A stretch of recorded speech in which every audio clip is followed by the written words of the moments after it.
inaendelea? Kama nini? Unajua sikuelewi siku hizi. Ni nini? Mambo unayofanya. Yaani unafika hata ukai chini unaanza kusema mambo ya kufanya. Nikae nikifanya nini?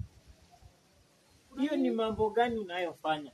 Gani tena mpenzi? Nasikia unatembea na wanaume kila mahali. Wewe utakuwa unatega masikio kwa watu ambao utakuwa unapata penzi letu. Nisemalo lipo na kama alipo laja.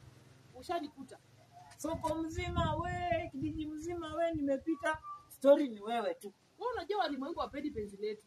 Kwa nini wasipende? Kwa sababu unatuonea wivu. Hata nikwambie mpenzi. Hakuna siku mtu atanipata natembea barabarani akanisimamisha.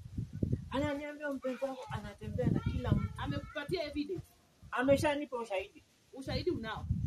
Wewe Uko sure ni mimi? Wacha nikuelezee mpenzi, usinifiche.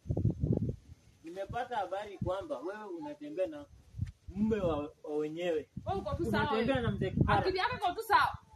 Una uhusiano na mzee Kipara? Akili yako iko tu sawa. Akili yangu ni timamu. Ile nyama kumbe ulileta juzi. Kunywa pombe? Ile nyama kumbe ulileta juzi, ulienda ukaniliwa na mzee Kipara sokoni. Alafu wewe unipeangi pesa? Ni pesa zangu zile. Wewe unipeangi pesa? Mpenzi, tusikosane. Nitakutifua. Utanitifua na nini? Kila siku unanipea pesa wewe mwenyewe. Hakuna. Niambie ukweli. Wachanga wivu za zingine mpenzi. Mpenzi, ya wanadamu itasababisha tukosane bure. Wanadamu wananiambia kila wakati mpenzi wako anapatikana sijui na mpenzi. Ona sasa mama boy pale hivyo. Ukimsikiliza wewe utapotea. Hadi mimi nashangaa.